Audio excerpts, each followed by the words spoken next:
right, it is 6:30 PM. We'll call this meeting to order. We'll start with the pledge of allegiance.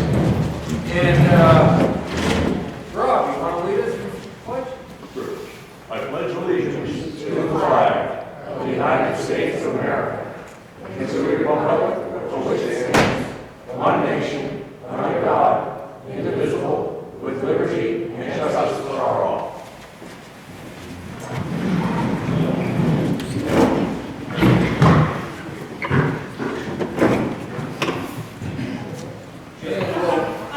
Start with department head updates, and the first one I see is John.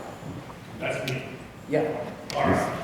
So, go over our numbers since the last meeting, January 21st, we've had 500 calls for service, 10 more vehicle crashes, 143 more vehicle stops, and 17 arrests. Same period last year, January 21 to February 18. We only had 357 calls for service, 1 more vehicle crash, 114 stops, and 20 arrests. Year to date so far, 2025, 852 calls for service, 17 more vehicle crashes, 261 more vehicle stops, and 29 arrests. Year to date last year, this time frame, 609 calls for service, 11 crashes, 170 stops, and 28 arrests.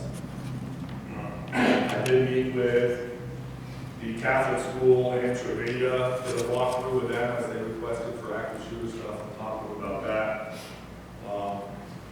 And then I'll add something new tonight. Mileages on the cruisers. This is Randy always does it on the ambulances that we had included. Cruiser 1, which is our 2017 Expedition, has 143,405 miles. That one will be going out for bid after we get the new cruiser load that we passes the town meeting. That one will be going out for bid, so we will not have 5 cruisers, we will stay with 4. Cruiser 2 is our 2021 Explorer. That has 73,671 miles. Cruiser 4 is our 2019 Explorer. That has 103,037 miles. And Cruiser 5 is our 2023 Explorer. That has 40,647 miles. Any questions from the board for Chief? Yes, it's my turn. I guess it's your turn, Randy. They handed out to everybody the sheet. In January, we did 69 911 calls. Compared to 7 last year at this time. 116 transfers this year compared to 125 transfers last year for January.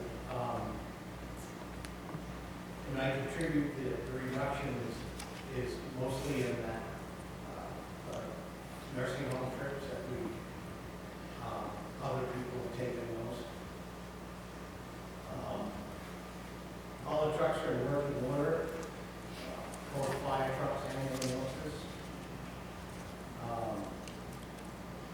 Fire trucks responded to 3 car accidents, and 2 structure fires, and 2 alarm activations last month. And I don't have to compare to last year figures. I will get those for the next meeting. Our revenues were up in January, 60,000, which the transfer, the way this month is going, I believe the transfers will be up.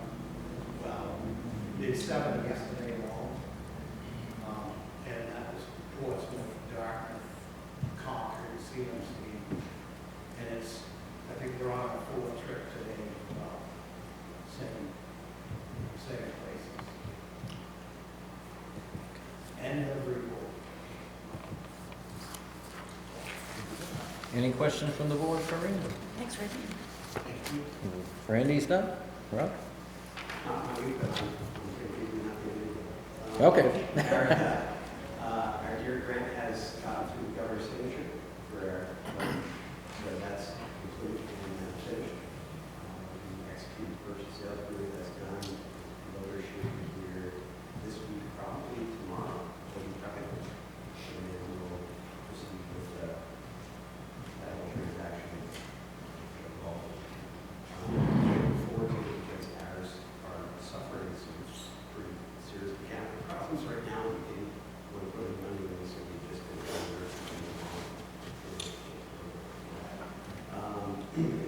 requested a backup heat. We have been supplied with replacement bags for the current bags we have. The bag is slightly wider. They are all different material, and people remember the bag purple instead of orange. So these parts of the purple ones show up. It's not registered for replacement bags. We really didn't determine any issues of the people overloading them, so these bags are a slightly stronger virgin plastic material instead of recycled material. We'll actually stuck with recycled material, but it's a good issue. We can have those when we start shooting them on Thursday.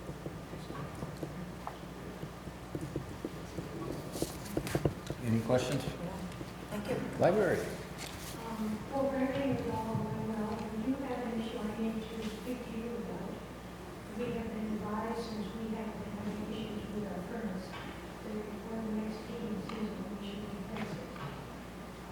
We're getting quotes, we have one now, and hopefully we'll have another one this weekend. And according to the original warrant article, it's your responsibility to give us permission to release money on an emergency basis from the capital reserve fund. We're thinking up to $35,000 max. Any questions on it? It's just the boiler.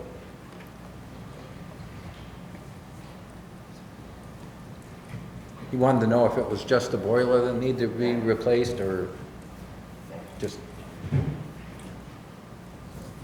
the, what else do we have? Ron's here. Are you here? You all do need to weigh in on that, because you're the ones who are responsible for the capital reserve fund. So you need to know what you're paying for emergency withdrawal. Does she got- Have you gotten the quotes, or you're working on it now and you'll bring it next meeting? One now, which we have a really respect for. Hoping to get another quote soon.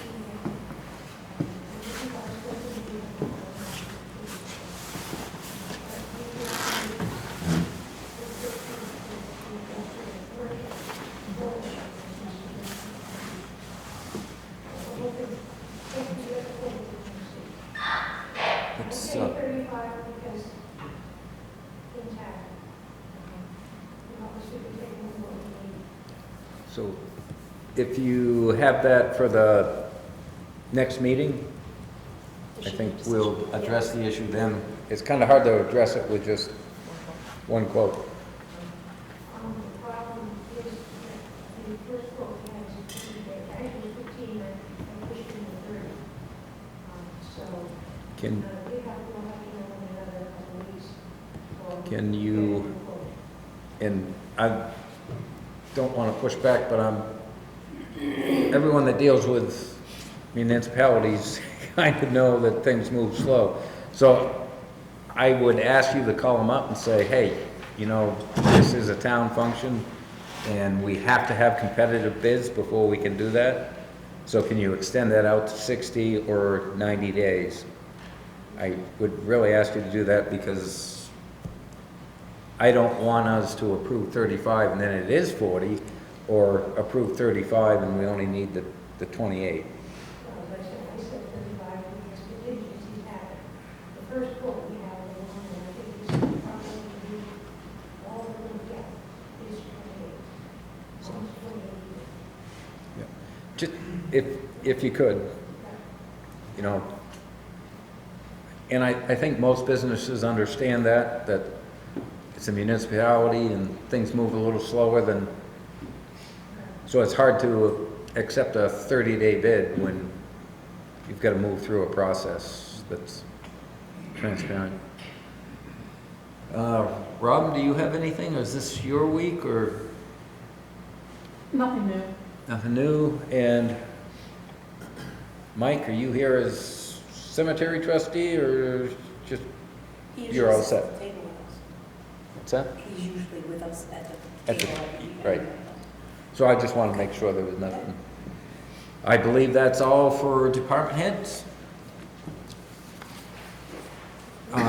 Do we have any appointments? Yeah, that's, So with that, we'll call a public hearing on the citizen petition warrant article seeking to adopt a local tax cap.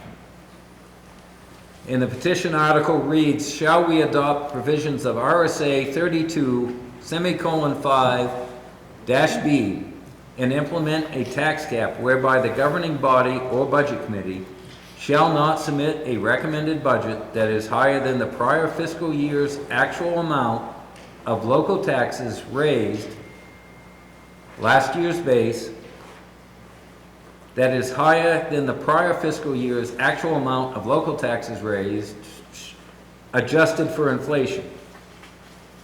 The increase for inflation or CPI, Consumer Price Index, in the formula above shall be an annual inflation index published by the United States Bureau of Labor Statistics as of January 1.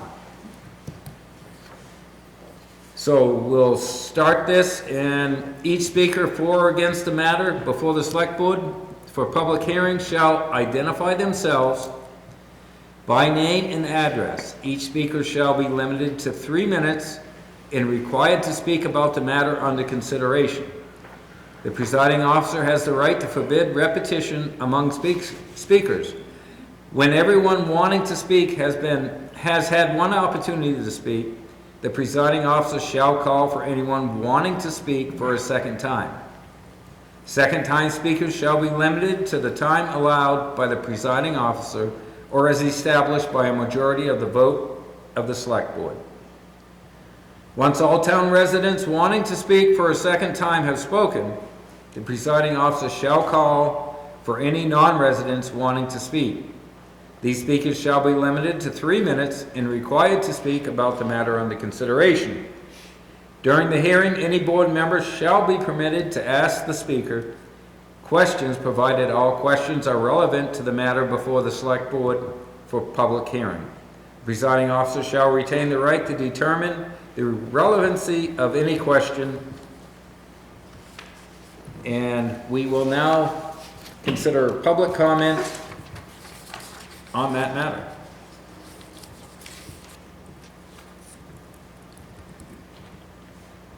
Yes. Hi, Jeremy Broden, 17 Pine Haven Road.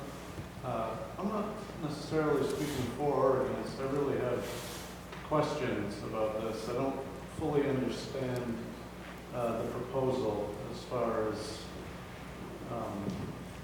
really what it means. So like on our property tax bill, it's kind of broken down into 4 components.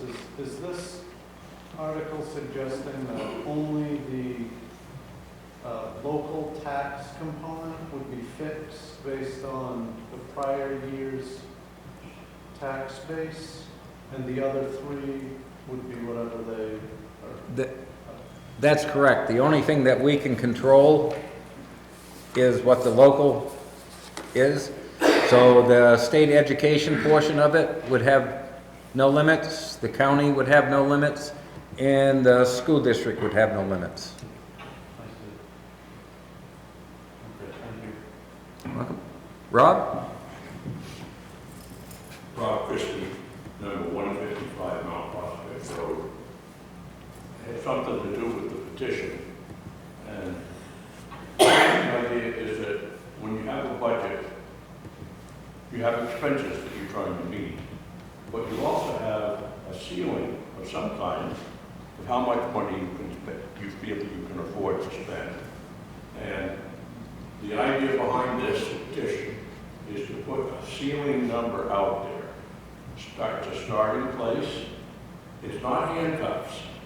It directs the budget committee and or governing body as to what ceiling they can propose. At the town meeting, the voters can vote a higher amount or a lower amount as they wish. So that's not impeded. You're not putting handcuffs on anybody, but we're trying to have some sense of what's reasonable in an increase of a budget. The reason for picking rate of inflation is it's pretty easy to pick out. It's a published figure and you can work with it. There's been a lot of years about how the town budget, county budget, state budget, the school district budget keeps going up and up, and the idea is to put a ceiling on it, so there's a starting place, and this year, I guess the inflation rate will be somewhere around 2 or 3% as a cap, for example. So if costs are going way up, things are not constrained, there's more opportunity to raise the necessary money. And to put it in historic perspective, our budget has gone up for the town, has gone up about 17 or 18% over the last 2 years. We know that we face a pretty stout set of expenses in the future with our water system and a lot of repairs that have to be done. So this gives a figure to the budget committee, because in our town we have a budget committee. This is the ceiling that they can represent. The governing body, which is here in front of you, doesn't have to agree. They can put their own proposals out there, and nobody's trying to cut anything unreasonably, but we're trying to look out for the taxpayers' pockets, because things get expensive, and we have to plan for the future, so this is the time to be conservative. In my view, the inflation cap is reasonable, because when you think about all the expenses we have coming, this isn't the time to take on new programs, expand new departments, build a brand new swimming pool, et cetera, I think we'll be lucky to take care of the reasonable expenses that we have. So that's why I'm behind it, along with 40 other people. It goes to a vote, it's on the ballot during the voting on the day, town meeting, then it's discussed at the town meetings that will address warrant article number 4, which is the operating budget. And I gotta stop I'm you. out. Time out. I'll take questions. Is there anyone else? Has, Charlie Cotton, 151 Ridge Road, Lancaster. I'm just curious, how much is the budget going up this year? And also, how much has the state decreased its funding through the towns? The operating budget's up 6% this year. 6%. And And I don't mean to interrupt, so, but to put it in perspective, if you go back 5 years, we had 2 years where the budget actually was decreased, or the tax impact was decreased by a certain percentage. And while I'm not going to say I'm opposed, one of the concerns with a tax cap is you have a year that you had close to 8 to 10% inflation. We didn't increase the budget 8 to 10%. My concern is, in a future board sitting here, that if they have a year that the inflation rate's 8%, they're gonna say, well, we're gonna increase the budget 8%, even though we don't need to, because 2 years down the road, when the inflation rate's only 3%, and we have to increase it 4%, we're not gonna be able to. It's a double-edged sword. I love the idea of a tax cap, saying that we're not gonna impact your things, but there's also that other side where I think the current board that's sitting here now wouldn't do that, but we can't tie the hands of a future board, where they would say, well, we had 8% inflation this year, we're gonna raise the budget 8%, even if we don't need to. So that's a cautionary tale on that, because we did recently have some very high inflation rates. I don't believe we increased the budget at the inflation rate during any of those years. This year's been a very difficult budgeting year, where we're really setting some priorities, cutting a position, to try to keep the tax rate in Lancaster affordable for everyone. That's our job as a board, and I'm gonna tell you, I'm proud of the board, because our focus wasn't on what's gonna create the most pain. Our focus was on how can we reduce the budget? how can we make this work with what we was asked to do? So rather than make it painful to the taxpayers, we tried to do it in the least painful way. And I'm not sure in the future, with a tax cap, like I said, I think you incentivize a board or a budget committee to say, okay, it's 8% inflation, we're gonna raise the budget 8%, whether they need to or not. The part two of my question was whether or not the state has decreased funding that goes to the town, and this budget is partially related to that.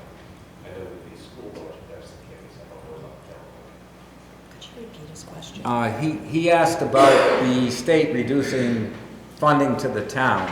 I don't know if we know that exact figure yet. Yeah, The highway block grant? Rooms and meals, What's it? and rooms and meals tax. Do we know it was reduced? I don't or- know the figure. We don't know those figures quite yet. Obviously, whether it's the state money or the town money, it's all taxpayer money. We prefer to get more money from the state because it makes our job easier, but it's still tax money. So, just anyone else that hasn't spoken on that? Yes, sir.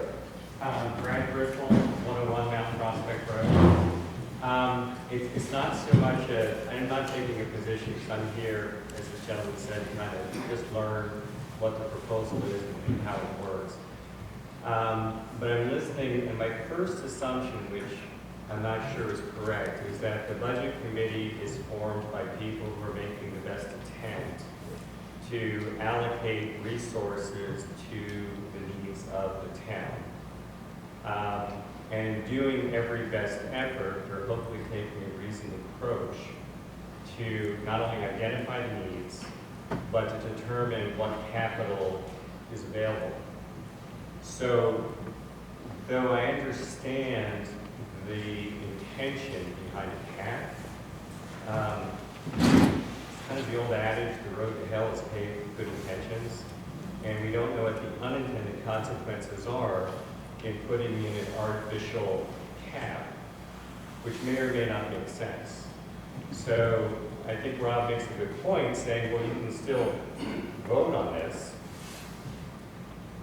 but it seems to be a level of complexity that we're entering into our governance, especially in the town meeting. And, you know, I guess my preference, at least at first blush, is to let the budget committee do their job. And hopefully we have the right people on the committee to guide us as a town. And with their best effort, then we can decide if we agree with them. So this is just me off the cuff, because I'm kind of just learning here as I'm sitting here tonight. Thank you. Yeah. Anyone? Again, the town has an elected budget committee, as you said. Anytime the taxpayers are unhappy with the budget committee, they can change those members. So that's a very important point. Anyone else that has not spoken already? Yes, Eric. Eric Becker, 38 High Street here in Lancaster. Terry, I'm not speaking as a budget committee member, I'm just speaking as a member of the community. You know, living here, we enjoy incredible services right across the board for our fire, and EMS, and police, and solid waste disposal, and water, all of that stuff. I don't know how many of you remember the giant pole that was in the middle of Main Street in front of Dunkin' Donuts earlier last year.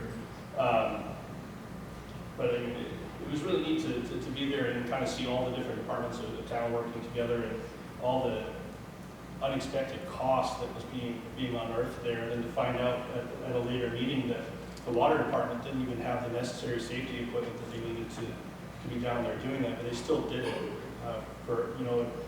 I really think that we have exceptional leadership in this community and our department heads, and we need to trust them to tell us what they think is necessary, and I think it's important for, I'll put my budget committee hat on, then we take that recommendation and make the best decision possible. And I don't think putting artificial piece in there makes that process any better for our community.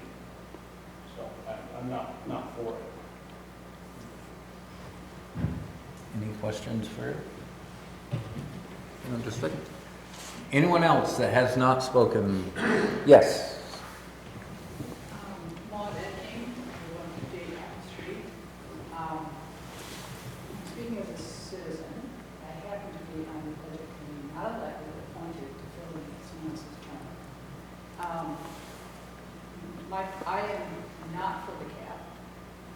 My two general reasons are, I think it is confusing. I think it muddies the water more than it clarifies things. My understanding is you pick the cap, which is based on last year's revenues, so there's some details to add in, and it's the voters who can change it, not the select board. So it involves that, which is the good news, bad news, because I think that can make it confusing. The second, and maybe the main reason, which kind of echoes what other people have said, is that I think a cap creates, it implies distrust. It creates a us, voters, versus them, administrators, managers of the town. We're a small town. I think we do have very dedicated, select people, administrators, and budget committee members who are doing their best. And I feel that the cap just kind of creates more of a we versus them that needs to happen.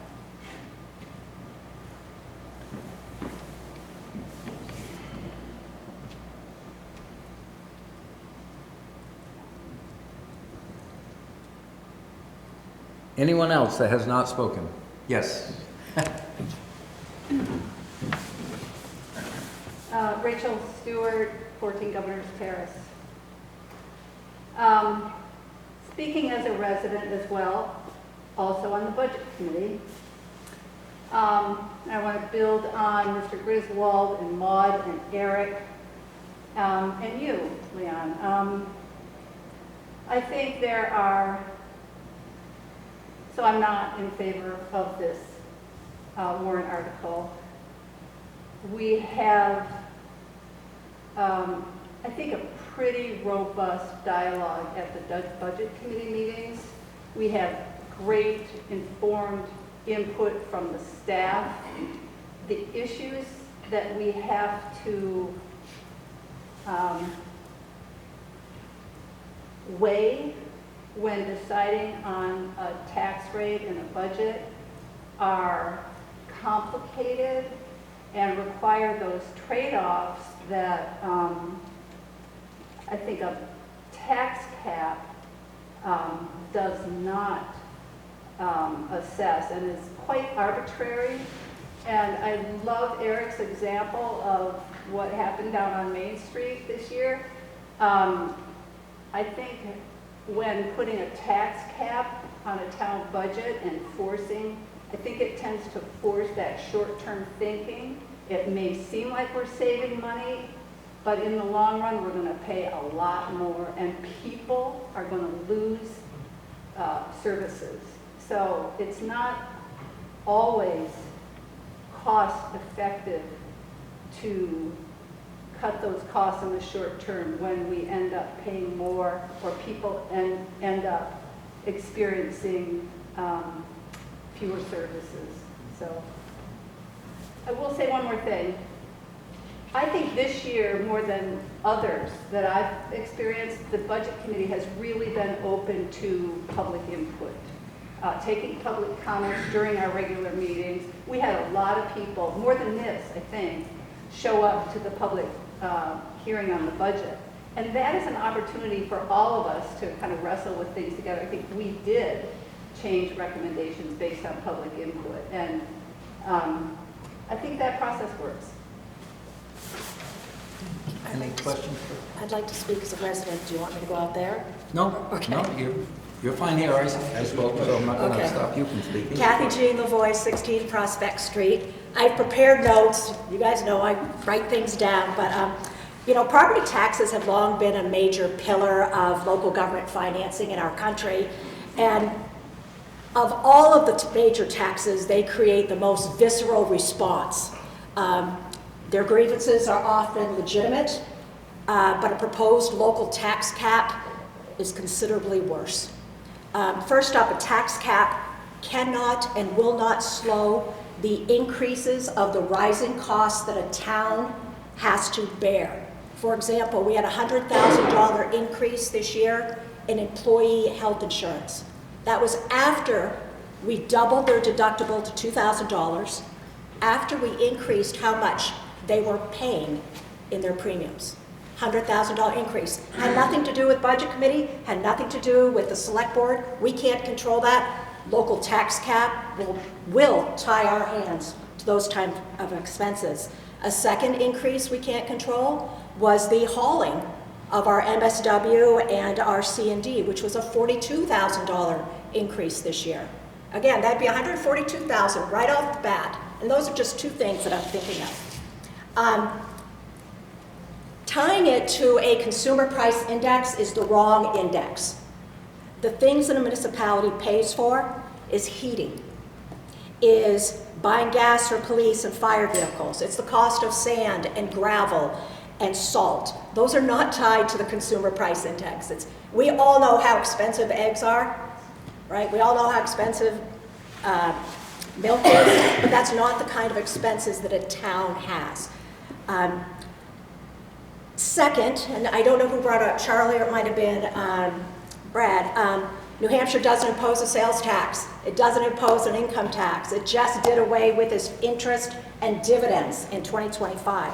We cannot rely on the state to give us more money. They'll not only be giving us less, we will have unfunded mandates that we will have to pay, which will continue to erode what we have available to spend if we have a tax cap. It'll make it harder to provide the services that those who are here tonight, those who are listening, those who are not here, it'll be harder to provide those services that folks demand and that they need, and it will deteriorate the quality of our life here in Lancaster. It'll hurt our library, it'll hurt our parks, it'll hurt our youth and our adult recreation. And by skimping on those expenditures, Lancaster will be less attractive to new residents and to new businesses. And without a robust business community, that commercial tax base grows even slower than it already grows. I think we can all see that our town and our residents and our friends and our family have worked diligently to bounce back from paper mills closing, from 2008 recession, from the impact of COVID-19. We have a vibrant Main Street, we have new housing, we have an entrepreneurial spirit, and it's a testament to our resiliency and to our tenacity. Capping the municipal tax rate, I know what that unintended consequence will be. It'll be a self-inflicted wound. It will be a downward spiral, it will be a race to the bottom, and I think considerable thought should be given to oppose the tax rate cap. Any questions, Jane? Anyone else who has not spoken already? So we'll go for the second round, and go ahead, Rob. Rob Christie, 155 Mount Prospect Road, here in my issue. I want to apologize for standing up and speaking so much, but one of the reasons I'm doing this is because I've been a pretty dedicated student of this budget process for 2 or 3 years. I'm ashamed to say, sometimes I'm the only civilian, if you will, listening in the audience, or going even to the public budget hearing. The whole idea is we hear a lot of grousing about taxes are too high, but nobody is coming in except for the budget committee, which works very hard and is elected to represent you. A couple of principles. Town government is set up, well, town management has 2 sides, just like executive and Congress. The budget committee represents what's called the legislative body, which is your taxpayers. The town is called the governing body. The budget committee sets the budget based on input it gets from the town. There is nothing slack about our town. We have good managers, services are good. I think we have a lot to be proud of, and I know the budget committee listens to all this stuff. and takes it into consideration. But there never has been a ceiling put in. I've heard informally that the town manager used to say, you can do whatever you want, so you can only go up $1.15, but that's the sort of thing they have to work with. I want to address quickly, and I'm speaking quickly because I don't want to run out of time, some of the comments that have been made. First of all, it's an opposing force, and this is where the townspeople can say what they're willing to do. Somebody mentioned, several people mentioned the Dunkin' Donuts crisis. Well, we have a $1.6 million budget cushion. You look in the town report, you will see. Out of an $11 million budget, we have $1.6 million, and this is because the state says you should. And that's what you use. That's where the cash comes from emergencies. Another comment is, what happens if inflation is high and the budget committee and the government just start spending money? Well, we're in trouble now because we don't have capital reserves to meet some of our problems. If inflation is high, it's a high ceiling, and you have more opportunity to put money away than your expenses are, then you should put money away into the capital reserve, build that cushion. So an inflation cap is not a limit in that respect, I don't think. Sorry, I can't see quickly here. So I think we need to have more participation, and this warrant article is kind of the first time that someone has put a petition together that shows what some of the people are concerned. The last thing is, this is not handcuffs. Anytime that the cap looks unreasonable because we have unanticipated expenses or something that has to be done, the taxpayers and the budget committee and our governing people are responsible enough to take care of this and make sure it happens, override the tax cap. And the last thing I will say is that there are tax caps in various parts of the state. Some of them are huge problems, very cumbersome, as you mentioned. All of a sudden you're trying to do something and you got a ceiling. Kearsarge School District is an example. And the weird thing is that they usually will have 200 or 300 people come out for their meeting. They had 1,900 people show up, and they defeated the tax cap. Nevertheless, the message was sent, and I think clearly received, that taxpayers have budgets and they can only spend so much. I've got to cut you off again. 40% of us are paying enough.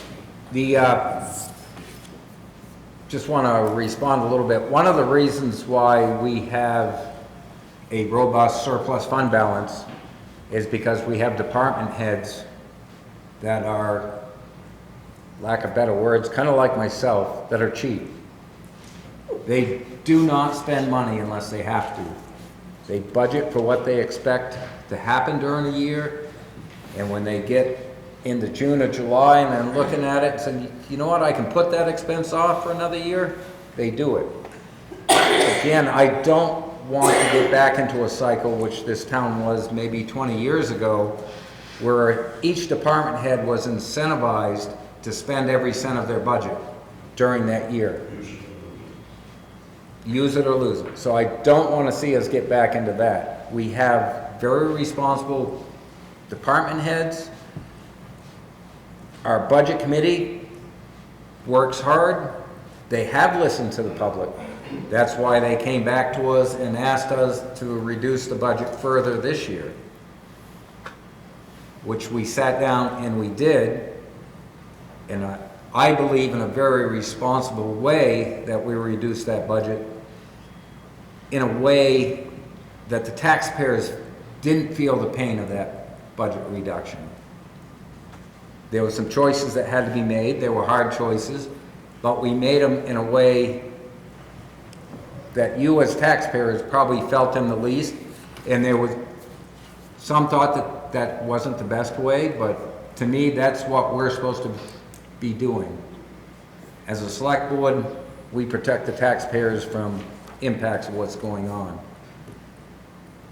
And I come back to the fact that we had, if you go back 5 years, we had 2 years where didn't matter what the inflation index was, we reduced the tax impact to the Lancaster taxpayers.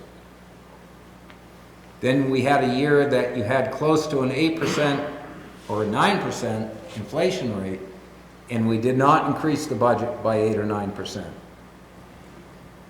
My concern, and I've got to say, even sitting here, because I've been on both sides of this as a conservative, that maybe we should have a tax cap. I've got to say I have to oppose it, because I think you incentivize future boards to use that tax cap as their max, even when they don't need it. Okay, in 20 years you have, or in 10 years you have a bond payment that you no longer have to make, so you actually reduce the amount of money that has to be paid out. Now, yeah, but we can go up 8% because the inflation rate was 8%, so we're gonna do it. And in a way, I would say it's kind of smart because, okay, all of a sudden you got an unexpected expense 2 years later, and you've got no way to raise those funds. So it's kind of a vicious circle. I would ask that the taxpayers, rather than pass this tax cap, keep the budget committee responsible to them, keep the select board responsible to them.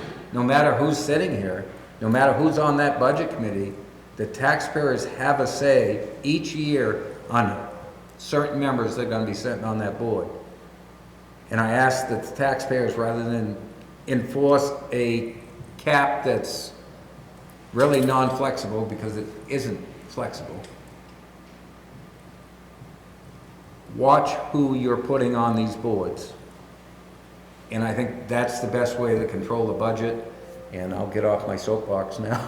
Is there anyone else that would like to speak for a second time? Yes, Rachel. Yeah, I just, something you said reminded me, Kathy Jean suggested that the consumer price index is the wrong benchmark to tie this to.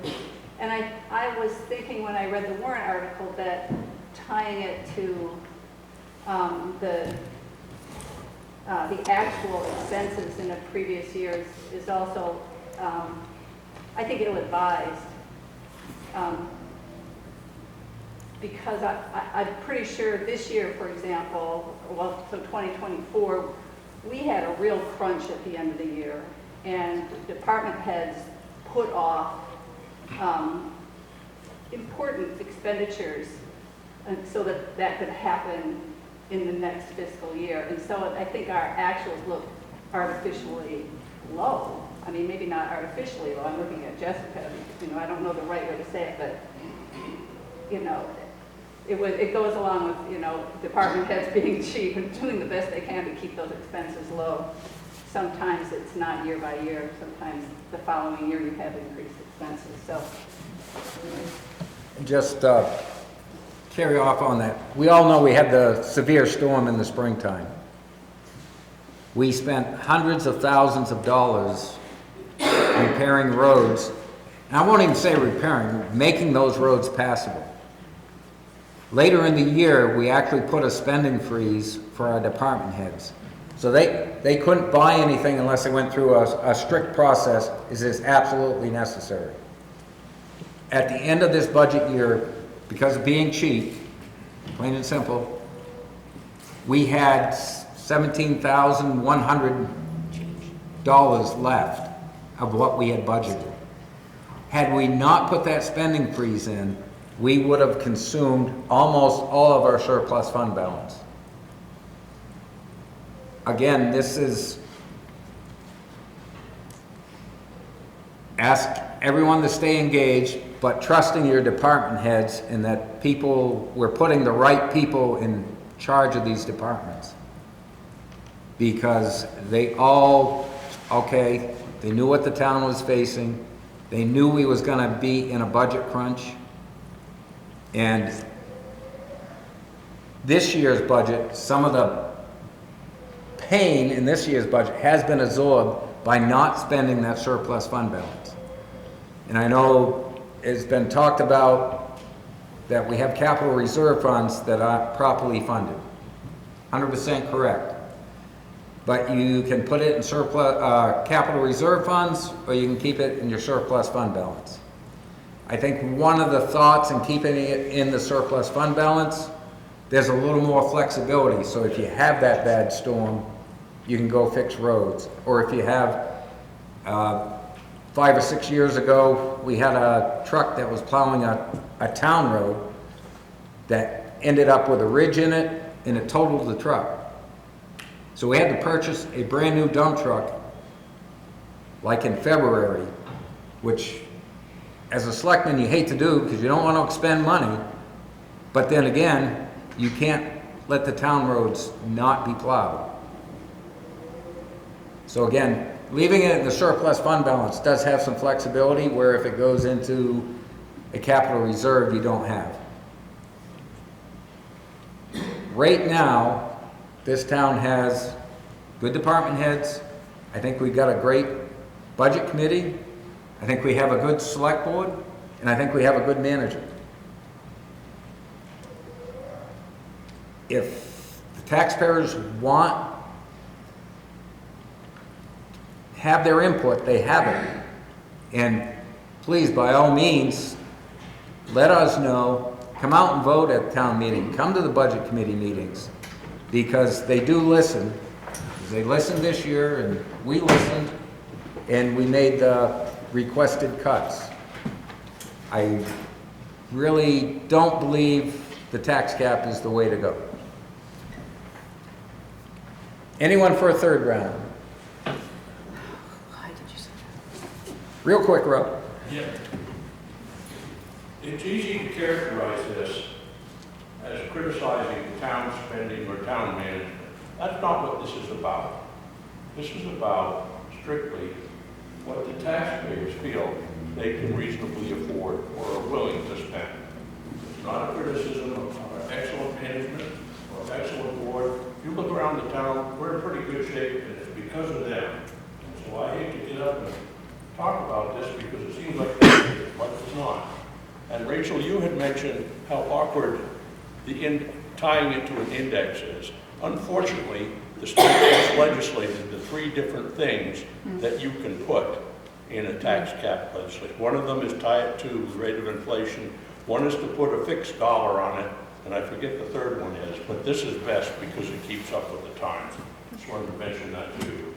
And again, it's not criticizing, because we have good management, and I know that whatever their budget is, they will work hard to meet it efficiently, and they will watch their costs, because we are able to put that into the Unrestricted fund balance. Right, and so that is available, and that's more flexible than a lot of other things. So again, think about this from the perspective of how much people are willing to spend. It's not about anybody doing a bad job or trying to restrict anything. And remember that when you get a budget, it's either recommended by the select board or not. And it's either recommended by the budget committee or not. So they can make a statement there and make a reasonable attempt to change things if what we come up with doesn't look like it's going to work. Did you look up the legislation to see? Yeah. No. Anyone else wish to speak on the tax cap public hearing? Anyone else? Seeing none, motion to adjourn? Do we have to do a motion? We will close the public hearing at this time. I want to thank everyone for coming and speaking. As always, anyone's welcome to come to the Selectmen's meeting on the 1st and 3rd Mondays of every month. Appreciate your input. And we'll review the minutes of the February 3rd, 2025 work session, regular meeting, and non-public session. And the February 6th, 2025 bond public hearing, February 10th, 2025 special meeting.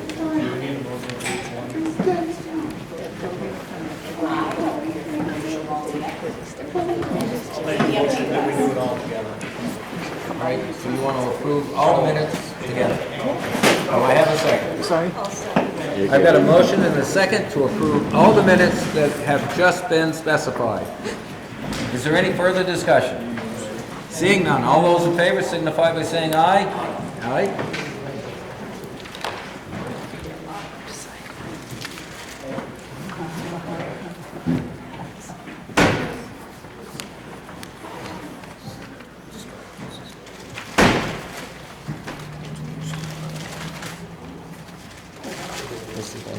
Yeah, as well, supporting documents.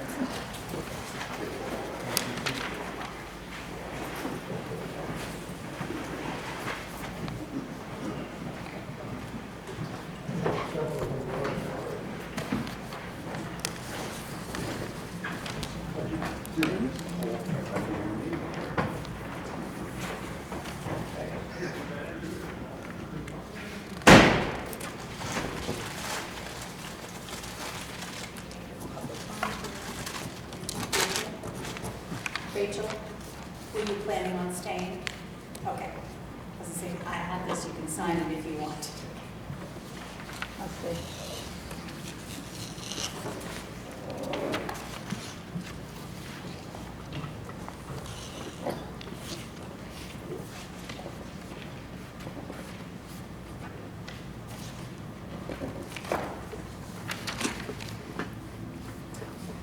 And I have signed various paperwork. I have the 2025 warrant.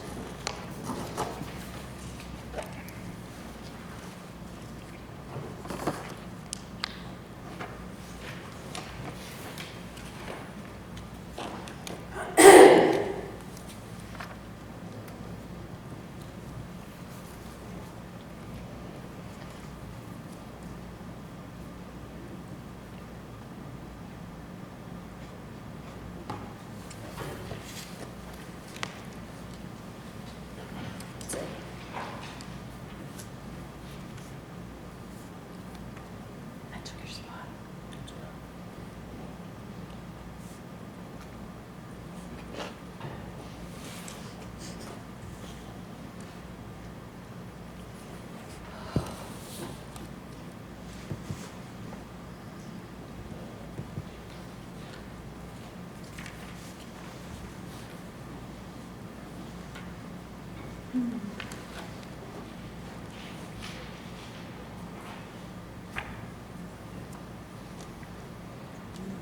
That's it.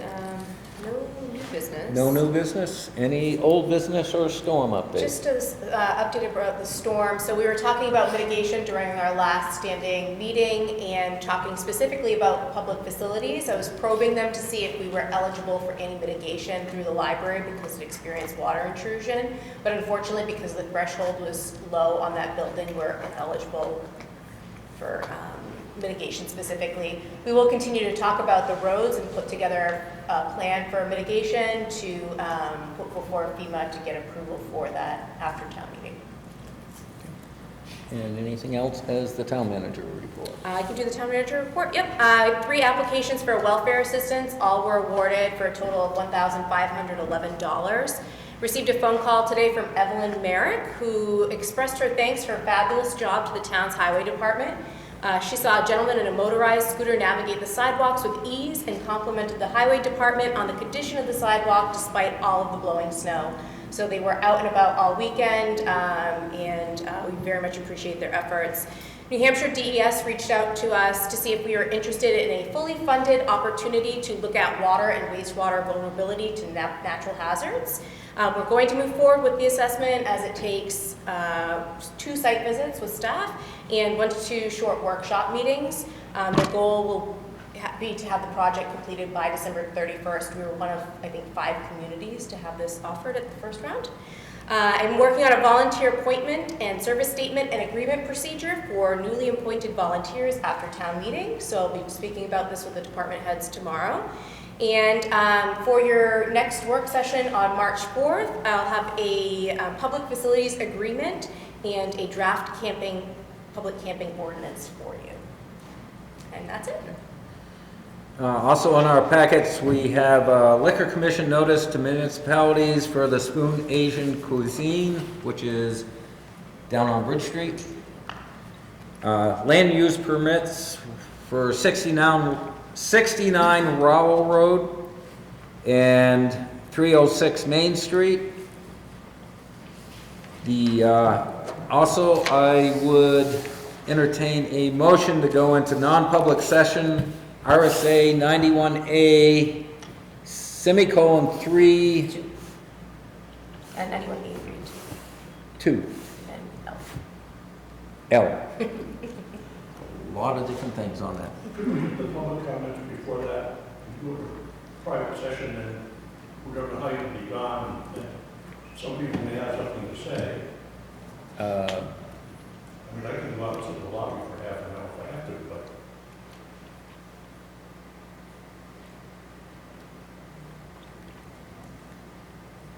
Not my place. Public comments, but I will reserve the right to shorten them if it, okay? But I mean, if public comments are before the non-public session on the agenda. Yep, and I skipped over them, so you're correct. We'll do public comments.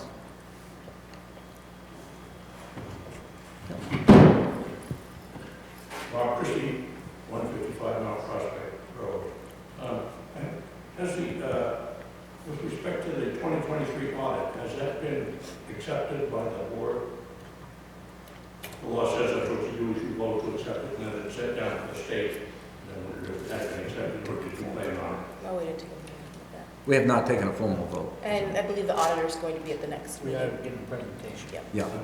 The auditor will be at the next meeting to actually give us a presentation, like we did last year. Good, that was good, yeah. Yeah, I didn't see the acceptance or submission in last year's minutes. But anyway. So, the next question is, the water and sewer bonds, we have bonds from both departments. Are those paid out of water and sewer revenues or out of the general revenues? I know that you looked into that and specified that we can't spend water and sewer profits on other things. I wonder, were the bonds tied to those department revenues? If it's a bond specific to one of those departments, it has to be paid out of that department. That goes into part of your water and sewer rates. Yeah. The bills. I noticed there was a pretty large transfer in the audited papers from the general fund into to cover those bonds. I was surprised. I don't know how it works. Are you confused over bonds versus articles? No, I'm talking about in the audited report. I think it's in exhibit 4 or 5. There's a line item that shows where the bond payments come from. And there's one of the main one comes from the enterprise fund, but there's also a transfer from the town general fund over to there. I could specify that more completely if you want to. What Tim Green's. Yeah. Yeah, well, and Tim will be at the next meeting, so maybe that's not my understanding. My understanding is it comes from those funds, and also each of those departments kind of have a surplus fund balance too. Yes. That might be what you're looking at, is something transferred from their surplus fund balance. Actually, I did look at that, but in addition, there's a slug of money that's transferred from the general town budget towards paying those bonds. I'll take a minute to look it up in a minute, but I don't think you want to sit here. I'd rather put the question here and get the answer later if that goes. Yep.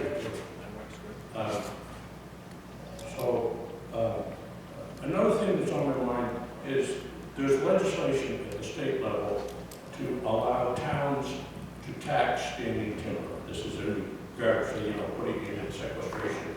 And that, I'm worried that that's the first camel getting his nose under the tent to start taxing, our current use stuff. Because that's what it is, taking timber to current use and allowing the town to tax it not as current use. I just wanted to throw that out there. Yeah, Because just our whole delegation, all of our representatives have sponsored that bill. I think it's nice for the town of Pittsburgh, and it's nice for the woodsman, but, 75% of our current use number is huge in this town. But that's in response to a specific thing of a large corporation purchasing a lot of timberland Oh, I understand. and then stopping any timber and stuff and selling carbon credits to other firms. Sure. So they're not paying anything for taxes on it. They're reaping huge money from corporations, and they're killing our economy.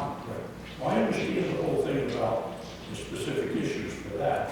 What I'm worried about is somebody's going after standing timber, which has current use valuation, and this is the first time that that's been violated. And I hope that that's considered and discussed when the bill is reviewed right there. Rob, so I can ask, so I think what you're saying is, you're afraid this is the start of what could come in the future. Exactly. It's not this actual one, it's, Current use is kind of sacred, right? And Okay. we've got out of 24 million acres, we have 21 million in forested land around here, and it hurts a lot of taxpayers if that was to change. I want to throw it out there, because it's one of those things that's kind of sneaking under the tent, and I know that we don't want that to happen. So another one, I've been going to various board and committee meetings.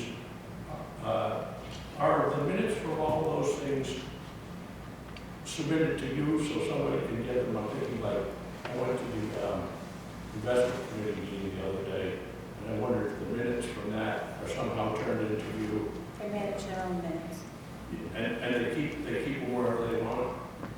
I don't know wherever they willy-nilly want, but they So, do I mean, manage their own minutes, yes. So contact them or stuff like that. Correct. Okay. Now here's another one. The law says that any trusts of which the town is beneficial recipient are to be under the auspices of the trustees of the trust fund.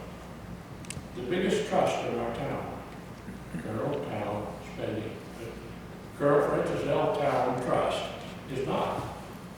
It's not under the auspices of the trustees of the trust fund. I think the law says that it's supposed to be. And so I'm interested in why it's not and whether we need to look into that. Because it's very, I think the biggest thing with the Colonel Town Trust, that was set up through a will from Colonel Town. as are all the others. And there's also an investment committee Yes. that's set aside that's specific to the Colonel Town Trust. Right.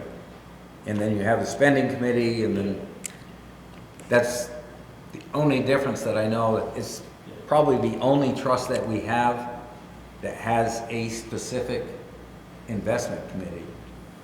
And in the will, it states that there will be an investment committee that will manage the funds. Right, but there are other trusts that have specificity about how their things are supposed to. Dow does.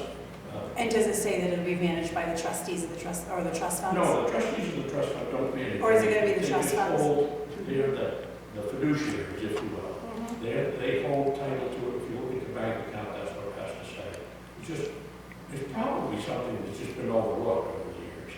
But, and I have some other thoughts about the investment, but we won't talk about that right now. So, another thing, you guys just signed a warrant that is different than the handout that everyone has because you met last Monday and you changed it. Is that available now? And, Once they sign it, it'll be posted on the website. okay, so it will be, we go under town meeting under that clicker that says budget. So that'll be available. So,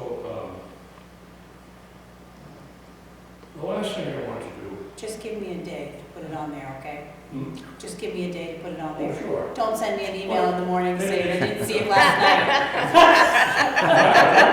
Because I'm going to go home and have dinner.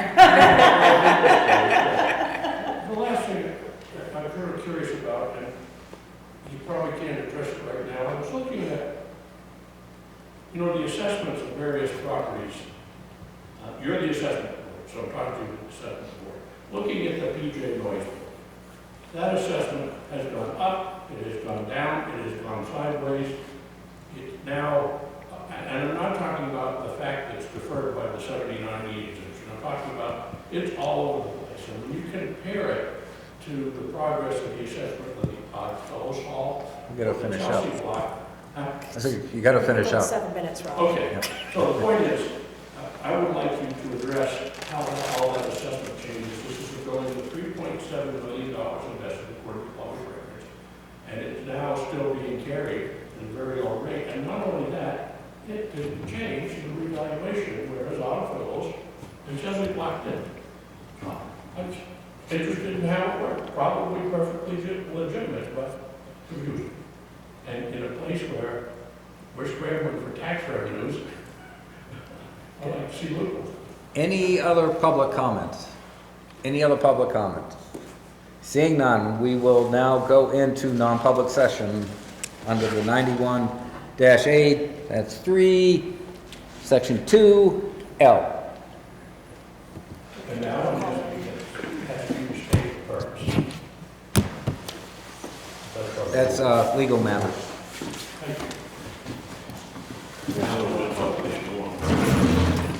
Yeah, actually, we should do a roll call. You in favor? You got a motion? I'll make a motion that we go into that. You want me to go in my office? Do we get a second? Yeah. Yeah. Oh, I'll second, I'm sorry. Yes, I'll Okay, second. all those in favor, Shane? Aye. David? Aye. Aye? Steve, that was a roll call vote. Yes. Aye. Yes. Aye, aye, aye.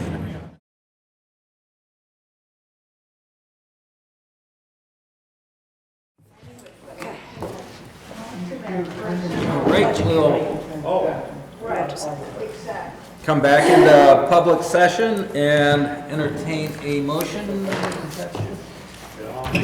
Seal the minutes until after the To seal the minutes until after end of litigation. end of litigation. I'll second that motion. I've got a motion and a second to seal the minutes from the non-public session into after the end of litigation. All those in favor signify by saying aye. Aye. Aye.